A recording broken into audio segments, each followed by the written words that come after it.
Assalamualaikum warahmatullahi wabarakatuh. Alhamdulillah, selalu saja kita memuji Tuhan kita Allah sebagaimana Ia telah memerintahkan kepada kita, dan untuk mengejar target agar segala kebutuhan kita dipenuhi olehnya, karena kalimat ini dikenal dengan syukur, yang berarti segala nikmat akan ditambahkan dan dijaga oleh Sang Pencipta Allah. Juga kita panjatkan salam hormat kita, salam salawat dan taslim kepada manusia terbaik yang telah diperintahkan oleh Sang Pencipta Allah untuk mengucapkan salam hormat kepadanya. Maka sebagai orang yang beriman sangat wajar kalau kita selalu mengucapkan salawat dan taslim kepada Nabi besar Muhammad sallallahu alaihi wasallam. Seperti biasa saudara keiman, melanjutkan bahasan Al-Kabair atau dosa-dosa besar yang ditulis oleh Imam Al-Zahabi, dan malam ini kita masuk dosa besar ke-46, masalah meratapi dan menampar pipi saat musibah kematian menimpa atau yang dikenal dengan niyahah, dalam istilah hadis an-niyahah. Seperti biasa saya akan berikan kronologisnya terlebih dahulu. Menjadi sunnatullah, sudah sering saya ucapkan kalimat ini, segala sesuatunya berpasang-pasangan, dan ini harus, tidak bisa tidak, kita nggak bisa lepas darinya. Sebagaimana saya bahasakan adanya, sudah sering saya bahasakan adanya pagi dan malam misalnya. Ini nggak mungkin terpisah, memang sudah begitu ciptaan Allah. Dan pada saat sudah ditentukan seperti ini, maka akan ada masa yang telah Allah tentukan juga. Begitu pula dengan adanya lapar dan kenyang misalnya, memang berpasang-pasangan. Kemudian ada laki-laki dan perempuan, ada kuat dan lemah, ada sehat dan sakit, ya. Ada sedih dan senang, memang ini berpasang-pasangan. Dan pasti seseorang di antara kita akan melalui keduanya di setiap dalam kehidupan kita, tidak mungkin tidak. Nggak ada orang sampai mati dia siang terus. Kalau dia memang masih ada umur pada hari itu, dia akan dapatkan sampai malam.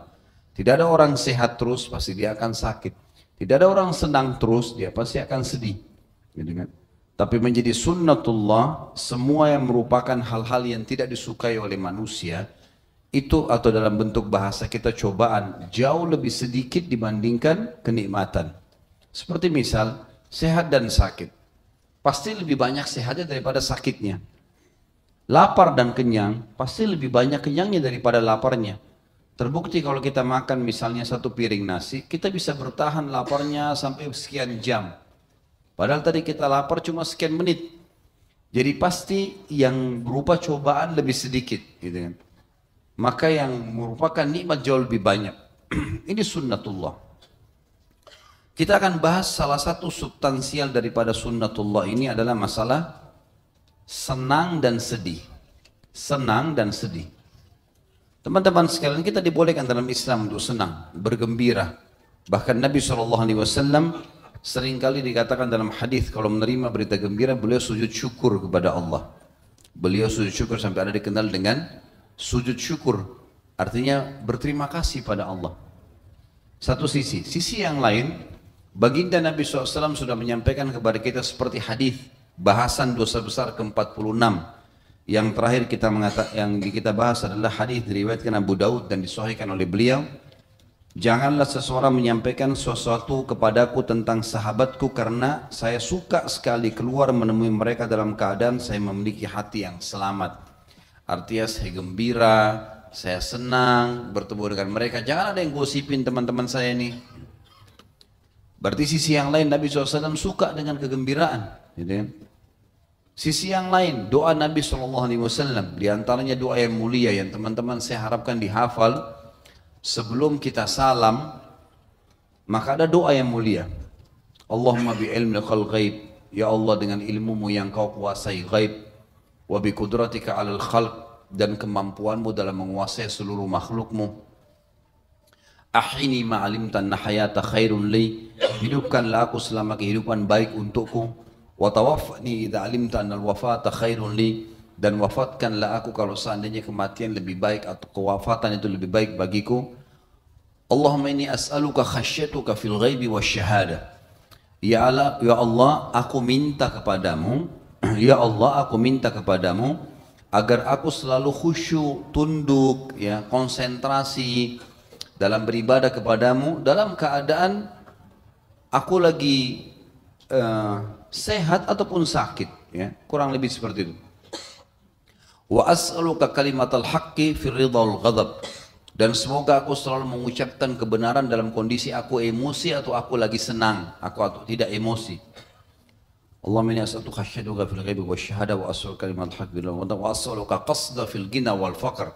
Lanjutannya adalah wa as'aluka al qasda fil ghina wal faqr, dan aku minta kepadamu kesederhanaan dalam keadaan aku kaya ataupun aku miskin. Wa as'aluka na'iman la yanfad, dan ini saksi bahasan kita, dan aku memohon kepadamu ya Allah nikmat yang tidak pernah terputus.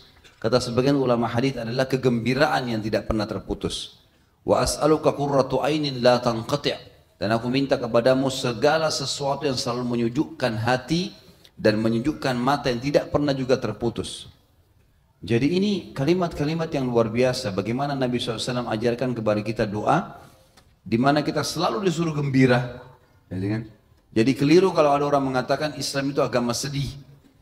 Orang kalau senyum, orang kalau ketawa, orang kalau bergembira berarti dia lupa dengan akhirat. Tidak, sama sekali enggak. Bedakan antara gembira dengan tertawa terbahak-bahak, ya. Karena ketawa terbahak-bahak teman-teman yang melampaui batas memang ada larangan, bisa mematikan hati dalam hadis dikatakan.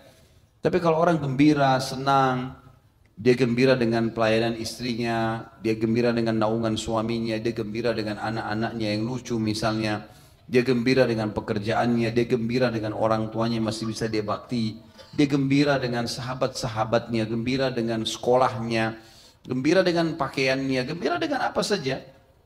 Dalam Islam itu boleh, gitu kan? Dianjurkan itu.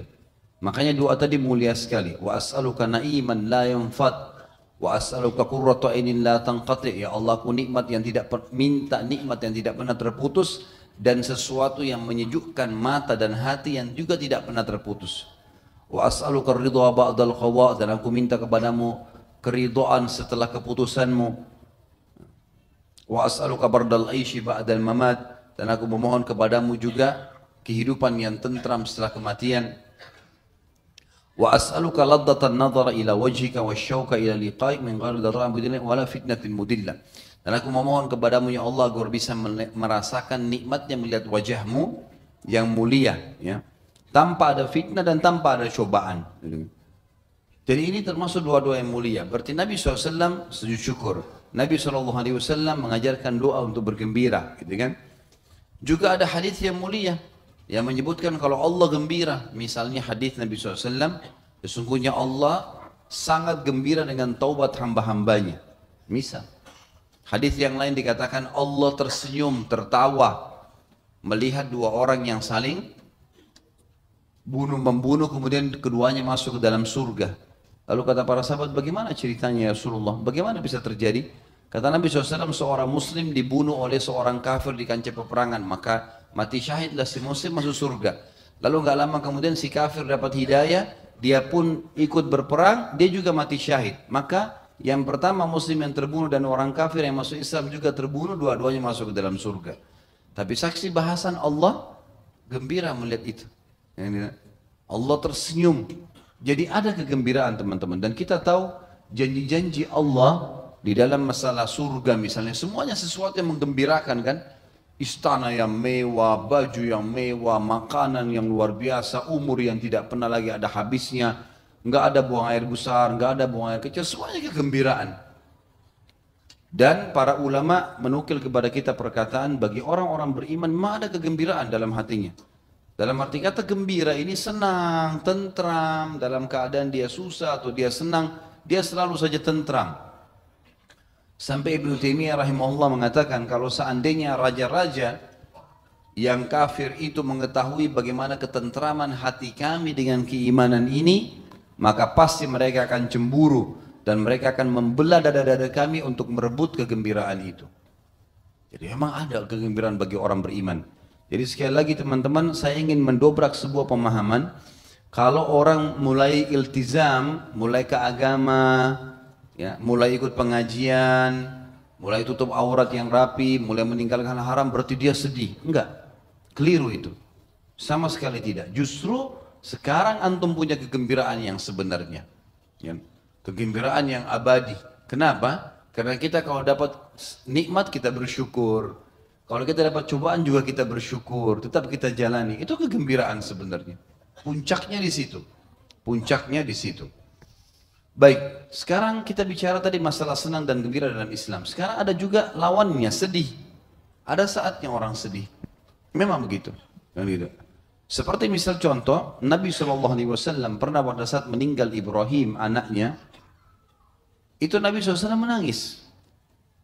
Waktu menangis netesan air mata, maka para sahabat tanya, ya Rasulullah, apakah apa ini? Bukankah anda melarang kami niyahah? Nggak boleh nangis-nangis, menyesali kematian gitu kan, yang akan kita bahas nanti. Kata Nabi SAW, ini bukan niyahah, ini bukan menyesali, tapi ini rahmat Allah yang Allah masukkan ke dalam hati hamba-hambanya. Berarti Nabi SAW pernah sedih gitu kan, tapi sedih yang wajar. Nabi SAW tidak pukul-pukul badan, tidak teriak-teriak, tidak mendoakan buruk buat diri, tapi Nabi SAW sedih, netesin air mata. Waktu meninggal Khadijah radhiyallahu anha dikenal dengan tahun kesedihan. Karena Nabi SAW merasa kehilangan istrinya. Sampai akhirnya Allah SWT hibur Nabi SAW dengan menikahnya. Setelah itu dengan Sauda dan Aisyah radhiyallahu anhunna. Kemudian juga kejadian masuk Islam yang Jin Nusaybin dan juga kejadian Isra dan Mi'raj. Tapi Nabi SAW pernah sedih. Nabi SAW pernah sedih juga pada saat meninggal pamannya Abu Talib dalam keadaan kafir. Maka beliau sedih sampai turun firman Allah Subhanahu wa taala, "A'udzubillahi minasyaitonirrajim, innaka la tahdi man ahbabta, walakin Allah yahdi man yasha." Sesungguhnya kau tidak bisa memberikan hidayah siapa yang kau inginkan hai Muhammad, tapi Allah berikan hidayah siapapun yang dia inginkan. Nabi SAW pernah sedih waktu melihat Hamzah terbunuh di perang Uhud. Beliau sedih. Sampai kata para sahabat, kami tidak pernah melihat Nabi SAW menangis seperti menangisnya pada saat melihat jenazah Hamzah radhiyallahu anhu. Karena semua darah, hidungnya dipotong, dadanya dibelah segala macam, sedih. Gitu kan? Nabi SAW pernah sedih waktu beberapa puluh orang sahabatnya hafal Quran dibunuh oleh berkhianatnya suku Arab, sampai Nabi SAW berdoa sebulan untuk mereka supaya hancur gitu kan, supaya Allah hukum. Berarti ada kesedihan-kesedihan gitu kan, ada, dan ini sunnatullah. Tapi saya bilang tadi teman-teman, dalam kehidupan seorang mukmin, kegembiraan lebih banyak daripada kesedihan. Sebagaimana sehat lebih baik daripada sakit. Sebagaimana kenyang lebih banyak daripada lapar. Tapi ada ini sunnatullah. Berarti akan kita lalui. Nah, orang yang faham ini, dia akan mudah untuk melalui kehidupannya. Dia akan mudah karena dia tahu ini adalah sebuah sistem yang akan berlalu. Hanya saja dalam menghadapi sedih itu teman-teman, kita nggak boleh berlebihan. Nggak boleh berlebihan. Ada orang sampai berhari-hari. Kita lihat misalnya kematian. Contoh kematian. Takziah dalam Islam 3 hari. Nggak boleh lebih daripada itu. Perintah Nabi SAW 3 hari beliau lakukan. Beliau bertakziah ke rumahnya Ja'far radhiyallahu anhu pada saat mati syahid di perang Mu'tah 3 hari. Gitu kan? Beliau menyuruh para sahabat untuk mendatangi rumahnya Hamzah pada saat terbunuh di perang Uhud 3 hari. Jadi 3 hari memang, gitu kan? Berarti tidak boleh lebih-lebih. Apa kata Nabi SAW? Tidak halal dari sisi lainnya, tidak halal seorang Muslim memusuhi saudaranya, bersedih-sedih, bermusuhan lebih dari 3 hari.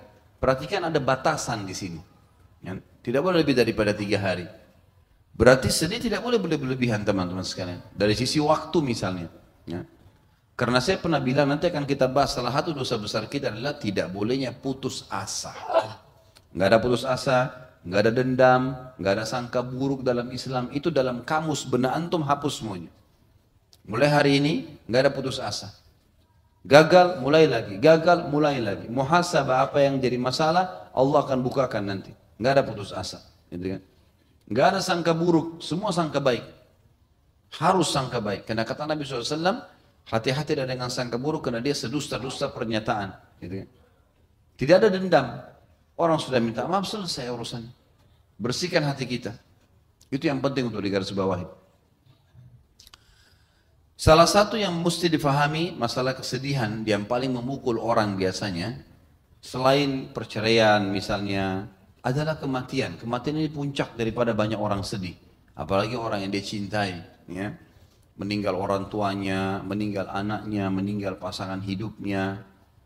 Maka perangkat untuk membuat tidak sedih adalah yang pertama, fahami itu adalah takdir Allah, sunnatullah.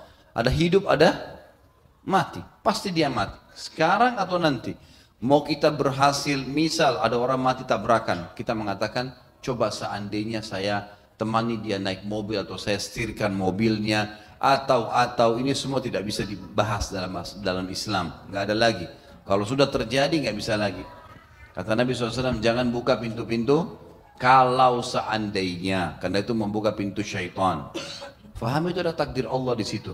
Dan Allah sudah tentukan, mau dia sehat, mau dia sakit, dia akan mati pada saat itu. Itu dulu. Poin kedua teman-teman, dalam Islam, kita ini bahagianya, gembiranya, kenapa? Karena kalaupun ada orang yang kita cintai meninggal dunia, dia hanya mendahului kita menuju ke akhirat. Bukan dia hilang. Gitu kan? Sekarang orang tua kita meninggal, kita terpisah sementara waktu dunia. Tapi jangan lupa, dia telah mendahului kita justru ke negeri yang abadi. Itu keyakinan seorang mukmin. Dan semua kita beramal di dunia ini untuk targetnya di sana.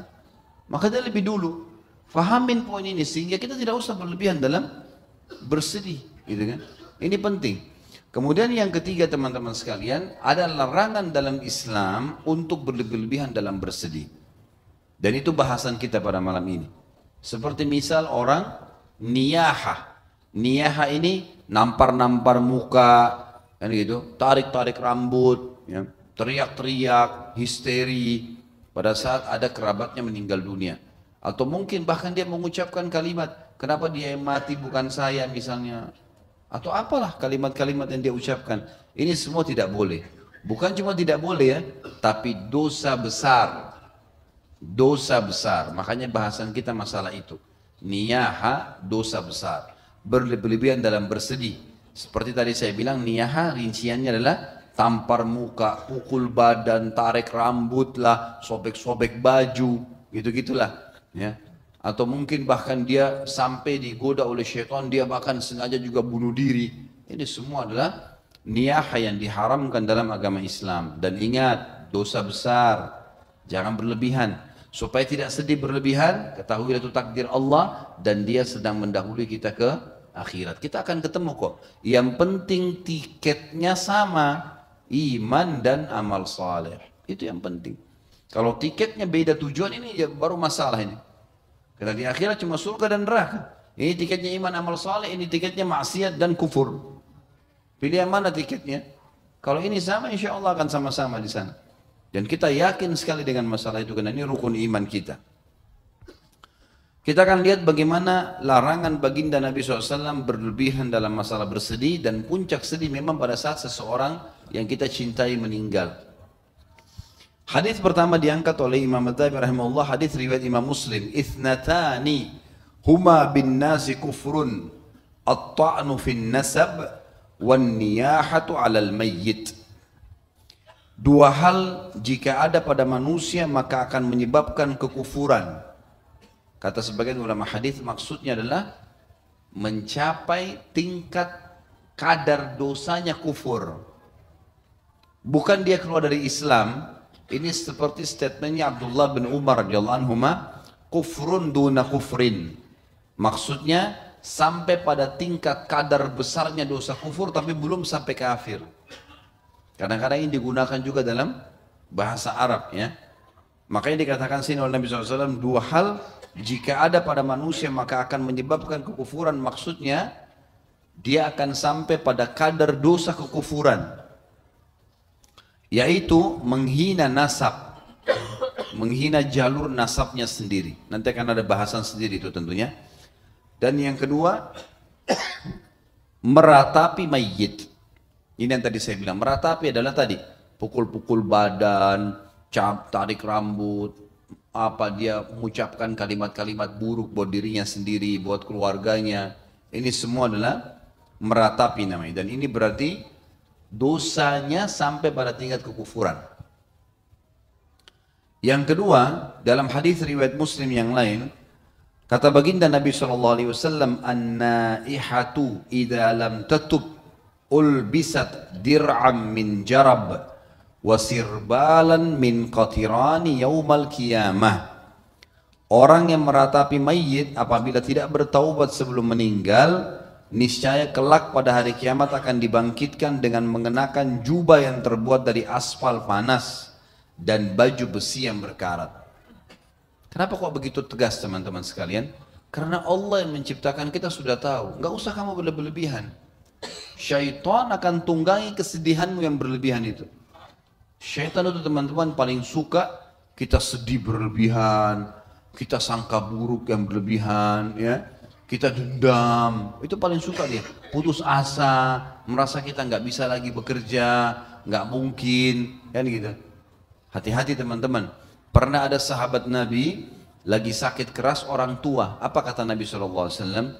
La ba's tahur insyaallah. Nggak apa-apa, ini akan jadi pembersihan dosamu kok. Apa orang itu bilang? Orang tua.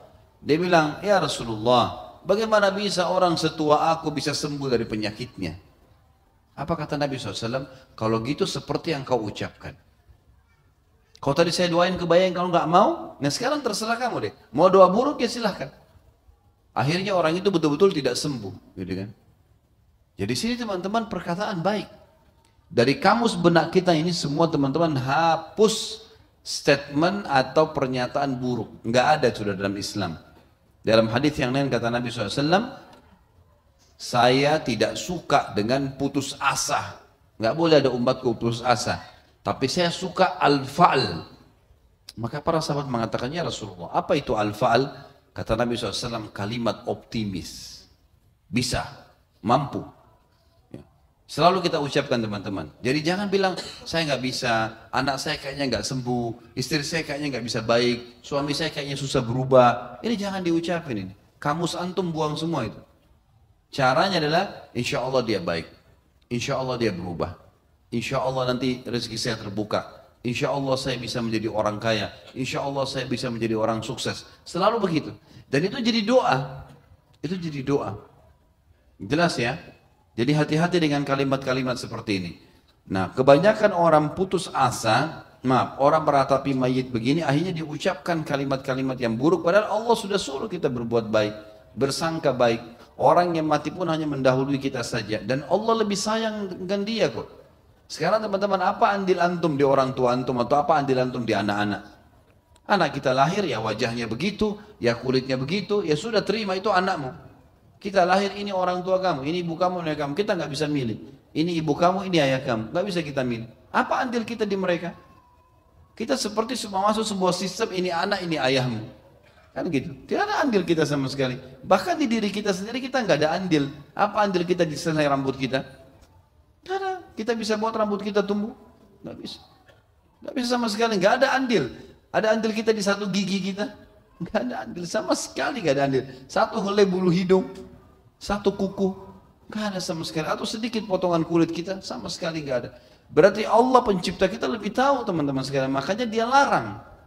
Dan umumnya, kata para ulama, larangan-larangan yang tegas dari sang pencipta Allah, karena Allah sangat tahu itu akan membinasakan hambanya, maka dia larang dengan tegas. Seperti kasus masalah ini ya.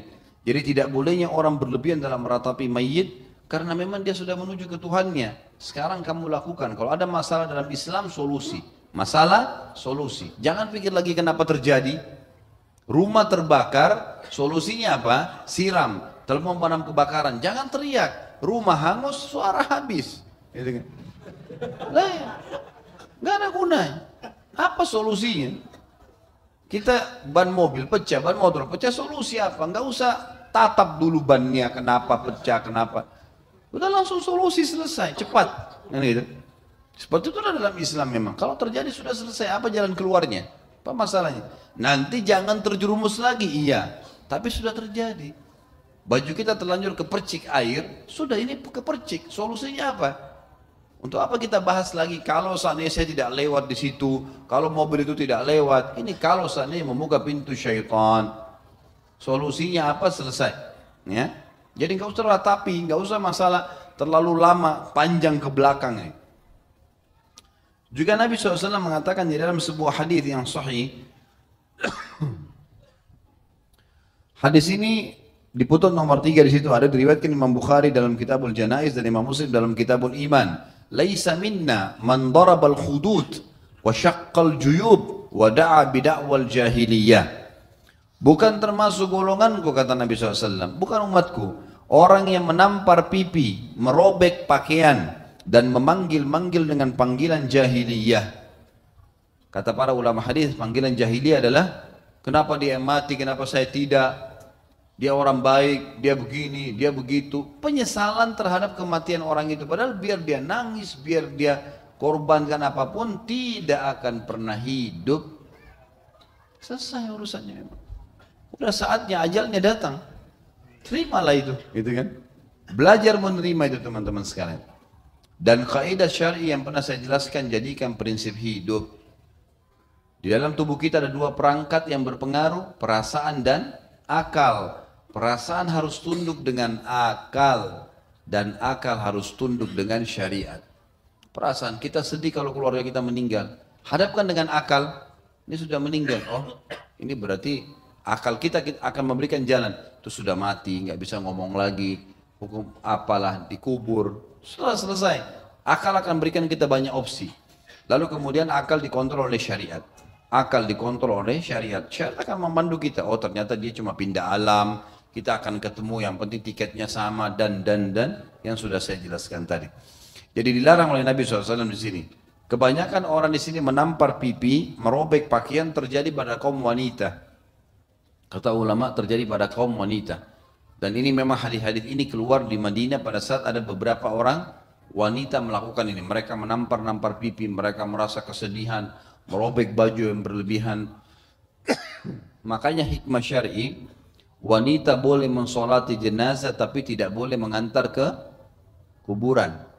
Ziarah kubur nanti setelahnya boleh, tapi mengantar jenazah nggak pernah terjadi di zaman Nabi SAW ini. Wanita ikut mengantar jenazah, itu nggak dibenarkan. Wanita banyak menunggu di rumah, sholat di jenazah di rumah mungkin, setelah itu nggak ada yang antar kuburan, karena mereka nanti lihat di kuburan, keluarganya diturunkan dan seterusnya, jadi masalah, gitu kan? Jadi masalah buat dia, karena terbawa dengan perasaannya. Tentu ini teman-teman adalah sebuah ibarat dari Nabi SAW, kata para ulama, dan masuk di dalamnya semua yang menyerupai perbuatan ini. Kan tadi tampar pipi, merobek baju, gitu kan? Masuk dalamnya apa saja? Orang yang menarik rambutnya misalnya, orang yang mencakar badannya, apalah perilaku dia. Ya, atau mungkin dia memukul anaknya karena dia menganggap dia sedih, berlebihan. Ini semua masuk dalam larangan. Dan ingat, ada ancaman di sini, bukan golongan kami, dan ini kalimat sangat bermakna. Artinya bukan kaum muslimin. Plus lagi teman-teman, di hadis selanjutnya riwayat Bukhari dalam Kitabul Janaiz dan Imam Muslim dalam Kitabul Janaiz juga, ternyata niyaha kita, kesedihan kita yang berlebihan tadi, menampar pipi, menarik, merobek baju, menarik rambut, ini menyiksa si mayit. Menyiksa si mayit, gitu kan? Allahu alam bagaimana siksaannya, apakah Allah datangkan siksaan untuk dia, atau justru dia merasa sedih karena memang mestinya kau daripada nangis-nangis, hai keluargaku yang meninggal, doain saya, istighfar, saya lagi butuh amal saleh, bukan kau nangis-nangis, gak ada gunanya, kamu sedih, saya juga tidak dapat apa-apa. Hadis Nabi SAW yang berbunyi, innal mayyita yu'adzabu fi qabrihi bima niha alaihi. Sesungguhnya seseorang atau seorang mayit akan disiksa dalam kuburnya disebabkan ratapan untuknya. Jadi sabda Nabi SAW ini ulama mengatakan ada dua. Bisa bermakna memang ratapan keluarganya, pukul-pukul badan, tarik rambut segala, orang si mayit disiksa gara-gara itu. Apa relevansinya? Ya relevansinya dia harus ingatkan keluarganya. Masing-masing kita harus belajar agama dan harus tahu kalau ratapan akan menyiksa saya pada saat mati. Jangan ratapin saya. Sedih boleh tapi jangan berlebihan, seperti itulah. Makna yang lain adalah si mayit di sini tersiksa bukan secara hukuman, gitu kan? Tapi tersiksa, kenapa kok kerabat saya ini pada menangis-nangis, pada robek-robek baju? Daripada itu lebih baik bertaubat, beristighfar untuk saya, ngirimin apalah pahala yang bisa didapatkan, seperti itulah mestinya, gitu kan.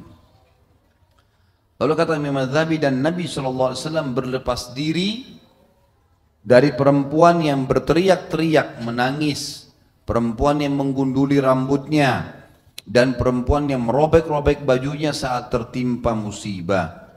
Dan ini diriwayatkan oleh Imam Bukhari, riwayat ini dalam Kitabul Janaiz, juga Imam Muslim dalam secara mausul dalam Kitabul Iman. Ya. Dalam hadis itu dikatakan as-saliqah, al-haliqah, asyaqqah. Tapi di sini di buku kita tidak ditulis bahasa Arabnya ya. Nabi SAW melaknat wanita-wanita yang menjerit-jerit ketika ditimpa musibah dan mengacau, ya, atau ada mengalami kekacauan, atau wanita yang menggundur rambutnya ketika mendapat musibah, dan wanita yang merobek-robek bajunya. Dan ini kita lihat banyak sekali di Indonesia ada gitu. Ada orang wanita yang sedih maka dia gundur rambutnya, gitu kan. Dan ini semua tidak dibolehkan, apalagi memang wanita tidak boleh menggundul kepalanya. Yang boleh hanya satu-satunya pada saat bayi baru lahir. Selain daripada itu tidak ada menggundur rambut. Tidak ada menggundur rambut. Setelah itu harus disunnahkan, dipanjangkan, apalagi kaum wanita. Sunnah Nabi SAW adalah memanjangkan dan merawat rambut, bukan malah menggundulnya. Sama merobek baju, mubadzir, untuk apa? Gitu kan? Daripada robek kasih orang lain. Untuk apa dirobek baju kalau bersedihan? Dan juga sama dengan tidak boleh menangis sambil teriak-teriak. Ini niyaha. Teriak-teriak histeri sampai suaranya paruh gara-gara itu. Itu semua tidak akan mengembalikan keadaan si mayit. Kata penulis di sini, Imam Adz-Dzahabi rahimahullah, ketiga hadis yang terakhir ini disepakati oleh Bukhari dan Muslim. Disepakati oleh Bukhari dan Muslim. Teman-teman sekalian, saya akan lanjutkan bahasan kita dengan bahasan ke-47. Karena ini hadis yang dipakai oleh Imam Adz-Dzahabi satu. Gitu kan? Masalah menghina nasab. Masalah menghina nasab. Jadi bahasan malam ini ada dua ya. Karena Imam Adz-Dzahabi mengangkat hadis yang tadi kita bahas yang pertama, hadis riwayat Muslim dan sudah dijelaskan sebelumnya. Kata Nabi SAW, "Ithnatani huma bin nasi kufrun at-ta'nu fin nasabi wan niyahatu 'alal mayyit." Ada dua perbuatan yang bisa membawa manusia pada kekufuran, yaitu menghina nasab dan niyaha atau meratapi mayit. Tadi meratapi mayit sudah kita jelaskan. Sekarang kita jelaskan masalah menghina nasab. Nasab, teman-teman sekalian, adalah istilah bagi jalur keturunan. Kalau seseorang misalnya mengetahui siapa ayahnya, siapa kakeknya, siapa ayah kakeknya, ya, menikah sama siapa. Saya sudah pernah bilang ini teman-teman sekalian, ini harus diketahui. Dalam Islam ini syariat ya, bagian dari syariat. Karena Nabi SAW mengatakan, telusuri jalur nasab kalian. Siapa kakeknya, siapa ayahnya, siapa kakeknya, kakek bersaudara berapa orang, menikah sama siapa saja, anak-anaknya siapa saja, lebih tinggi lebih bagus. Ayahnya kakek, kakeknya kakek, gitu kan. Saya lihat ini masih kurang kita di Indonesia, karena hampir rata-rata yang saya temuin ya, kalau saya tanya siapa nama kakeknya, siapa nama ayahnya, si fulan, siapa nama kakeknya, ada yang sebut, ada yang enggak. Kalau saya sudah tanya ayah kakeknya, enggak tahu saya. Apalagi kalau saya tanya saudara kakeknya ada berapa, nikah sama siapa, mungkin sudah enggak tahu semuanya ini. Bisa saja antum di sini banyak sudah sepupu di sini, karena ternyata satu kakek, satu nenek, gitu kan. Tapi nggak saling tahu karena kita tidak pernah telusuri jalur nasab. Jadi perlu buat jalur nasab, perlu buat, ditulis. Misal antum ambil satu lembar kertas, tulis, tanya ayah kalau masih hidup, siapa kakeknya ayah, mulai dari kakeknya beliau. Misal nama ayah kita Ahmad, nama ayahnya beliau Yusuf, namanya lagi Muhammad kakeknya. Baik, si Muhammad ini ayah, kakeknya ayah. Berapa orang bersaudara? Oh ada 5 nak, si fulan, si fulan, si fulan, si fulan. Kita tulis. Baik, ayah ingat gak? Ini 5 orang bersaudara nikah sama siapa saja? Apa yang beliau ingat saja? Oh ingat menikah ini sama si fulana, ini sama si fulana. Anak-anaknya ada berapa? Saya waktu duduk sama ayah saya minta jelaskan jalur nasab. Oh, rumit sekali rupanya. Padahal sebenarnya masih baru jalur dekat gitu ya. Bilang ayah saya mumpung masih hidup, saya tanya beliau, ini kakek ayahnya Abah ini, saya panggil Abah ya, ayahnya Abah siapa? Kakeknya Abah siapa? Ayahnya lagi seterusnya, sampai saya berhasil mendapatkan mungkin sekitar 5 nama ke atas lah. Gitu kan. Cukup jauh gitu. Ya, cukup jauh namanya. Kemudian saya tanya, ini nikah, ini berapa orang saudara? Si fulan, si fulan, si fulan. Istrinya namanya si fulana, bersaudara sekian. Ternyata saya punya saudara ada di daerah Sulawesi, ada di Jawa, ada di mana-mana. Itu banyak sekali. Ini sudah menikah di sini, ini tinggal di sana di Madura, ini tinggal di Surabaya, ini tinggal banyak sekali. Ternyata ini banyak sekali jalur, dan kalau saya tarik, saya tanya lagi ayah saya ini, kemudian anak-anak cucunya, oh saya sudah nggak tahu kalau anak cucunya. Ini sudah jalur sana. Jadi saya saja yang harus telusurin gitu ya. Tapi ini ternyata perlu, bagian dari syariat teman-teman. Karena jangan sampai kita sepupu, ketemu sama sepupu nggak tahu. Rahim punya hukum tersendiri. Apa kata Nabi SAW? Siapa ingin diberkahi umurnya, diluaskan rezekinya, gitu kan? Makna lain adalah dipanjangkan berkah umurnya, dipanjangkan berkah umurnya, dan diluaskan rezekinya, dia melanjutkan hubungan silaturahimnya. Bagaimana kita lakukan? Harus dengan nasab. Nah, yang kita sedang bahas adalah menghina nasab. Enggak bolehnya menghina nasab. Seperti misal, orang, ada hadis lain yang berbunyi, Allah sangat buruk seseorang yang menghina kedua orang tuanya. Kata para sahabat, ya Rasulullah, bagaimana caranya orang menghina orang tuanya? Kata Nabi SAW, dia menghina orang tua seseorang, maka orang itu pun menghina orang tua dia. Maka sama saja dia menghina orang tuanya orang itu. Misal dia hina ibunya, dia hina ayahnya, dia hina sukunya misalnya. Maka ini teman-teman sekalian, orang itu kemudian membalas seperti kita sama dengan menghina nasab. Gitu. Jadi nggak boleh. Menghina nasab berarti menghina jalur keturunan kita atau menghina suku. Makanya saya sarankan, ada beberapa ikhwah yang saya luruskan. Di Indonesia kan paspor butuh 3 nama ya. Bukan 3 nama, nama antum sendiri 3-3-nya. Tapi nama kita, nama ayah, nama kakek. Mestinya begitu. Banyak ikhwan namain anaknya Muhammad Yusuf Harun. Muhammad Nabi, Yusuf Nabi, Harun Nabi. Yang mana mau dipilih ini? 3-3 nama. Kenapa 3-3 dipakai ini? Ambil 1 nama. Gitu kan? Dan kalau paspor kita pakai nama, misalnya nama anaknya Muhammad, nama ayahnya memang Yusuf, nama kakeknya memang Ahmad misalnya. Udah Muhammad, Yusuf, Ahmad, gitu kan. Maka sudah 3 nama. Atau dia masukkan nama margahnya. Itu nggak ada masalah, itu bukan pelanggaran dalam agama. Nabi SAW menyebutkan kalau beliau dari Quraisy, tapi itu bukan aib, gitu kan. Saya si fulan dari turunan Jawa. Teman-teman kita orang Indonesia yang sekarang hidup di Saudi itu menyebutkan nama sukunya. Jadi saya disebutkan fulan Al-Jawi misalnya. Disebutkan gitu. Dan itu bukan aib dalam Islam, itu dibolehkan. Karena menisbatkan dia jalurnya dari suku ini. Dan itu semua ciptaan Allah Subhanahu wa ta'ala. Jadi ini perlu teman-teman. Nah, tidak boleh menghina jalur nasab. Dalam arti kata tidak boleh menghina nama-nama orangnya, tidak boleh menghina nama sukunya, atau tidak boleh bahkan menganggap remeh jalur-jalur nasab itu. Itu yang dimaksud. Dan ini masuk dalam larangan hadis tadi, dosa besar kita yang selanjutnya tentang masalah menghina nasab. Sebaliknya kita harus menjaga nasab itu sendiri. Allahu a'lam. Sampai sini teman-teman sekian bahasan kita. Semoga apa yang kita bahas hari ini bermanfaat buat kita. Dan juga semoga saja dijadikan sebagai tambahan amal kita pada hari kiamat. Dan semoga semua amal yang pernah kita kerjakan dan akan kita kerjakan selama ajal belum datang diterima dengan kemahamurahannya Sang Pencipta Allah. Dan semoga semua dosa yang pernah kita kerjakan sekecil sampai sebesar apapun diganti menjadi pahala dengan kemahamurahannya pula. Dan kita doakan agar seluruh wilayah di Indonesia terutama Jakarta diberikan pemimpin muslim yang adil, kembali kepada Al-Quran dan Sunnah, dan semoga Allah memberikan hidayah Bapak Presiden dan seluruh jajaran pemerintahan kita agar kembali kepada Islam, kepada Al-Quran dan Sunnah, dan juga Indonesia menjadi contoh bagi negara-negara yang lain.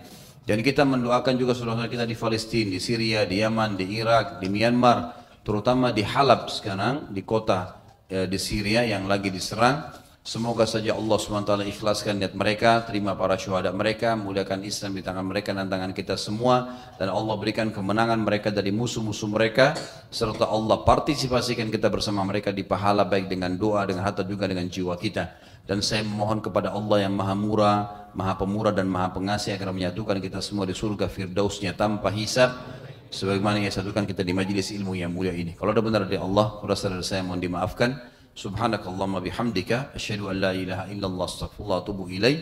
Wassalamualaikum warahmatullahi wabarakatuh.